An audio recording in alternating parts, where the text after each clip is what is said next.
can sell all the drugs I want to and you cool with that, but when I say love your brother as yourself, take care of your family, we need to come together as a nation. Now we the evil ones, right? But check this out.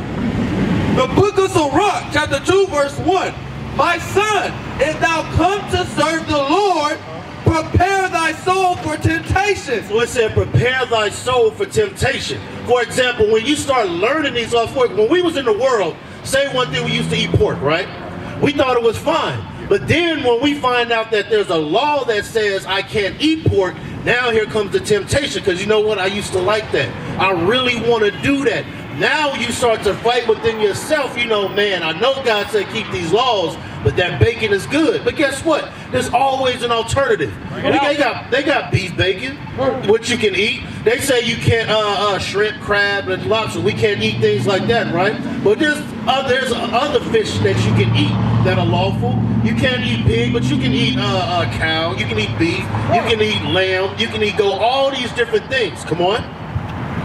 My son, if thou come to serve the Lord, prepare thy soul for temptation. Set thy heart aright and constantly endure. So it says, set thy heart aright and constantly endure. Because like you said, you just found out about a month ago, right? So what's going to happen now, you're going to go through a lot of trials. You're going to go through a lot of oppositions. Mainly your family, your friends, and yourself as well. Those are the things that you're going to continue to have in opposition. So you have to constantly endure. So it's not going to be something, you know, okay, like I'll give me for an example. I dealt with smoking weed. It wasn't something that went away just instantly. It was something I had to battle over and over and over, right? So, you have something for me? So, in understanding this, we have to know that there's going to be a lot of, think about it, Christ, he was a great man, right? He was the greatest man that walked on this earth. But what did they call him? They called him Beelzebub. They called him a devil. They said that he wasn't right, that he was a hypocrite. But he was a wine bibber, a gluttonous. But guess what? He was our savior. But they're going to do the same thing to us. They're going to call you all these different names. They're going to say you all types of evil. But yet, we still have to endure in this fight. Read that. This is the book of Luke, chapter 14, verse 26. If any man come to me and hate not his father and mother and wife and children and brethren and sisters, yea, and his own life also, he cannot be my disciple. So a lot of times when people read that, they're like, dang, I gotta hate everybody. No, what it's saying is hate the ways that they're in. You can still love your family. There's nothing wrong with that. But at the same time, if your family members or your friends are always into the streets, into things that you know is against God's laws, you gotta hate that. But it also said, and hate your own ways also, because we wicked. We was doing all types of sin.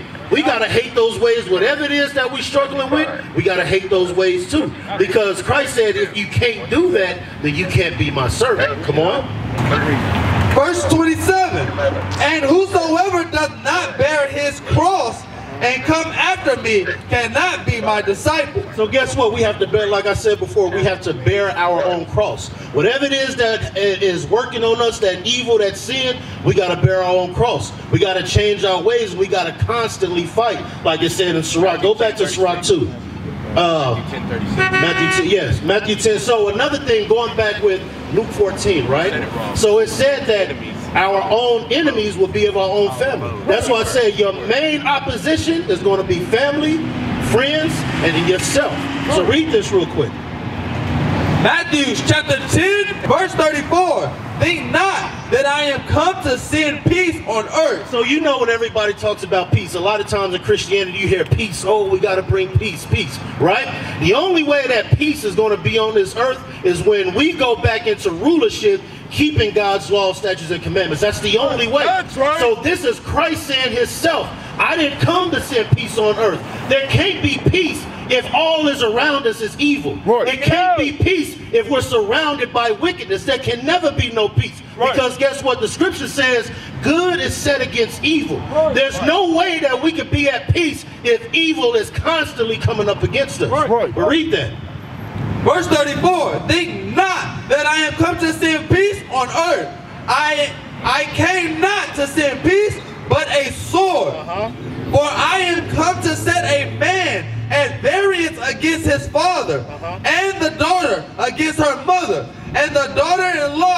against her mother-in-law. Verse 36. And a man's foes shall be those of his own household. It said a man's foes shall be those of his own household. Right. Because when we come, like I said before, you come into this truth, let me get Mark 4:2. When you come into this truth, it's going to be tough. A lot of people fall out of this truth because either it's a lot of factors. One, they family. Two, they can't get rid of the things that they did in the world. Whatever they lust may be after, fame, fortune, money, cars, women, whatever it may be, right? They get offended by what may be said because they're in the truth. There's a lot of different things that happen as you begin your walk into this truth. Come on. 4 and start at verse 14. Mark chapter 4, verse 14. The sower soweth the word, and these are they by the wayside, where the word is sown. But when they have heard, Satan cometh immediately, and taketh away the word that was sown in their heart. Right, because sometimes we come up here and people may be listening, they're listening to what we're saying, but then here comes the devil.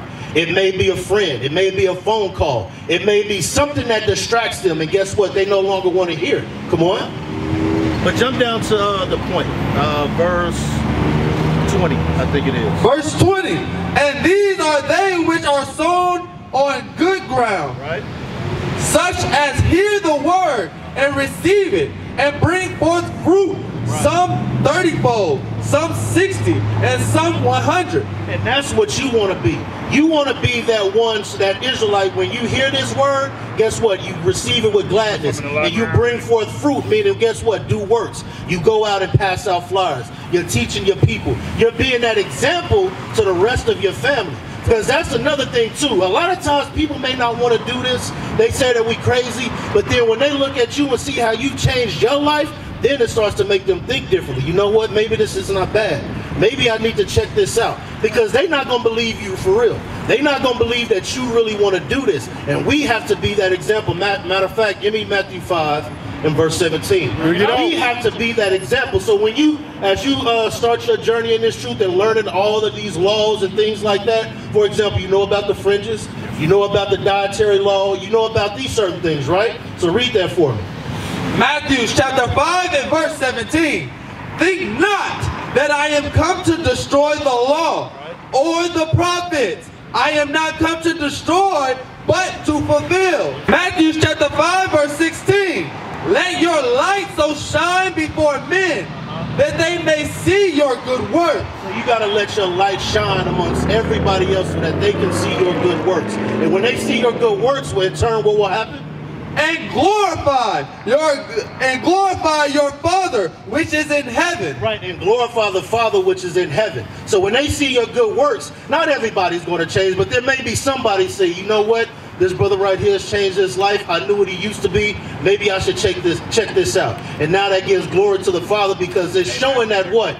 That you can change, that these commandments have a power to change a person's life. They have power to put somebody on the right track. And in turn, that glorifies God. That shows that this is true, that this is the real book. We know it's real, but our people have to see that example that it's real. And they'll see that through us. What you got? This is the book of Matthew, chapter 13, verse 57. And they were offended in him. But Jesus said unto them, a prophet is not without honor, save in his own country. Because they like we was talking about before, they talked about Christ, right?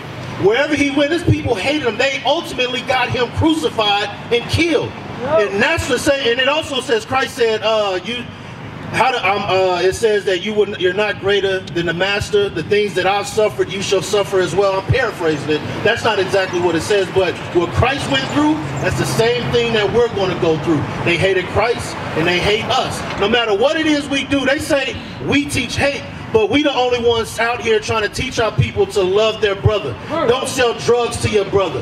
Don't kill your brother or your sister. Don't take care of your family. You know how many single parent households there are in the black community.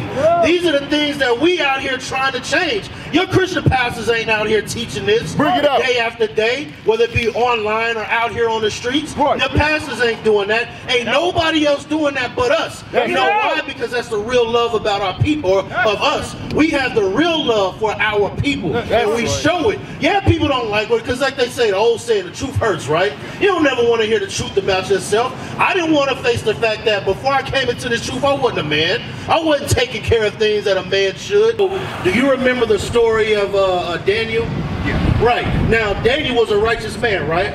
But did he still have to go into captivity? He did. So guess what? Even though we may be righteous, we still have to suffer because of our nation as a whole. And we still sin too. But even though as we return to our righteousness, we're still in captivity. So we still got to go through these things, right? But but we have to endure through all of these trials. Read that. This is the book. Verse 36. Start at verse 36. So when you read Hebrews 11, it's talking about faith, how our forefathers had faith. Like when Moses had faith in Egypt, when Abraham had faith when God asked him to sacrifice his son. All of these different things that we have faith in, right? Come on. This is the book of Hebrews, chapter 11, verse 36. And others had trials of cruel mockings. Right, so we got to understand that a lot of our forefathers and mothers had trials of cruel mockings. Come on. And scourgings. Yea, moreover, of bonds and imprisonment. They were stoned. They were shorn asunder, were tempted, were slain with the sword. Right, so we understand that through our history, our forefathers and foremothers went through a lot of things even though they kept the faith. They went through a lot of trials and tribulations. Like I said, some were scorned, some were torn asunder, some were slain, some were stoned. Remember, Paul got stoned. You know what I mean? Come on. Were tempted, were slain with the sword. They wandered about in sheepskins and goatskins, being destitute, afflicted, tormented. Verse 38, of whom the world was not worthy. It said, but guess what? Even though those people went through that, it said he said that of the world that was not worthy. Those people, even though they went through that, the world was still not worthy of them. So just because people may see us go through these trials as we begin our walk in this truth, don't mean that we nobody. This world's not worthy of us. We are the greatest people that ever set foot on this earth, and we have to keep that and understand it in our mind. It's not just something that we read. That is a mindset that we have to have. Come on. Yeah, keep reading. Verse 39. And these all having obtained a good report. It said all these obtained a good report. Come on. Through faith received not the promise. It said they through faith. But the reason why I said they received not the promise, because they never saw Israel. That was the only thing. Because remember, there was people before then that kept the laws and kept the faith. They just hadn't come into the promise. Like Abraham. It was promised to his people, yet he never seen it, right? Matter of fact, Moses was righteous, but he never saw it. Come on. Yeah. Verse 24. But by faith, Moses, when he was come to years, refused to be called the son of Pharaoh's daughter. Right, because that's the faith that we have. Because a lot of times we are presented with a lot of things that look good in this world. But guess what? The same thing with Moses. Moses was put up as Pharaoh's son. He said, I refuse that. So it said to do what? Choosing rather to suffer affliction with the people of God. Right. It said he chose rather to suffer affliction with the people of God, his people. And that's what we have to remember in this walk. Now give me 12 and 1. Get out? All right, yeah, finish it up. Choosing rather to suffer affliction with the people of God than to enjoy the pleasures of sin for a season. It said he rather did that than enjoy the pleasures of sin for a season. Because everything out here, yes, pleasurable, it looks good, but is it right for us? Is it going to give us the kingdom when Christ returns? Come on.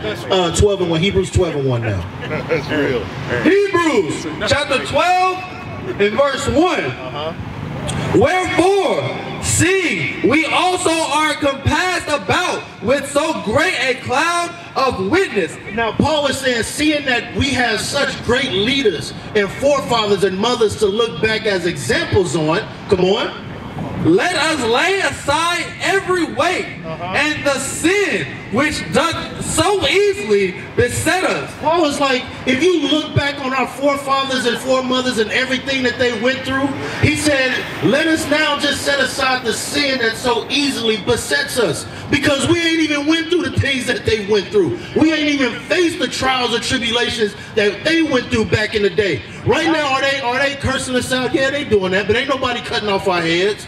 Ain't nobody doing that, but they was doing that back then, and they still stood stiffly. Read the rest of that.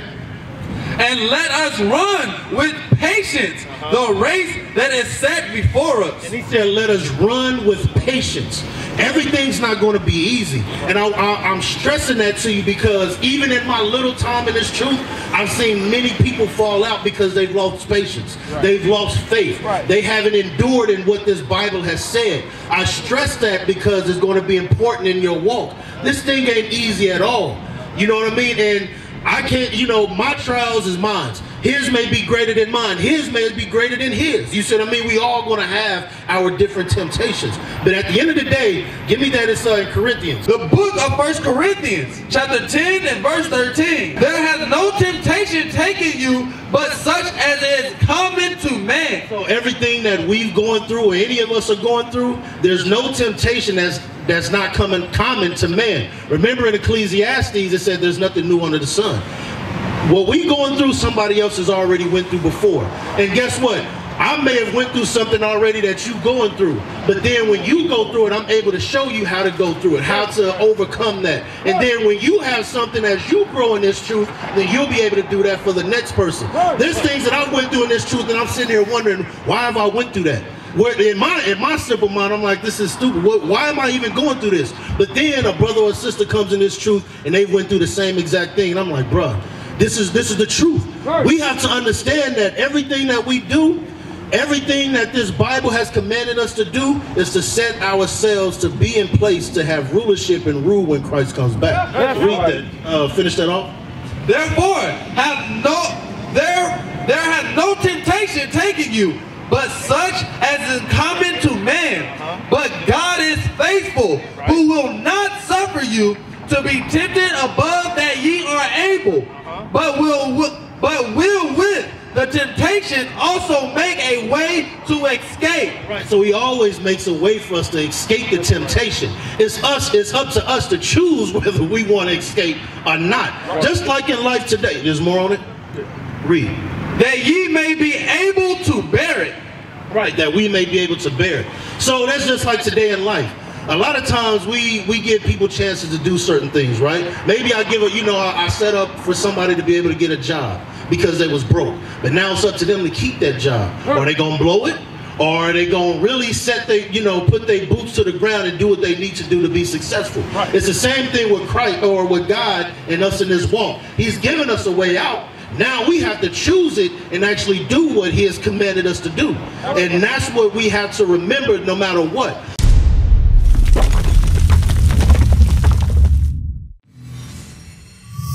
Shalom. This is Bishop Nathaniel of Israel United in Christ.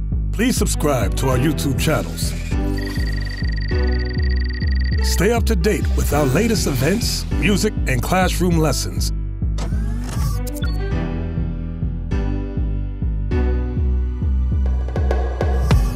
IUIC plans to continue visiting different countries where this gospel has not been preached before. IUIC needs your help in pushing this truth.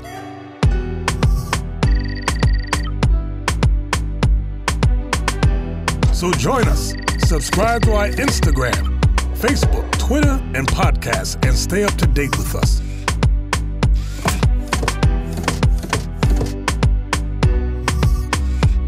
For more information, please visit www.israelunite.org.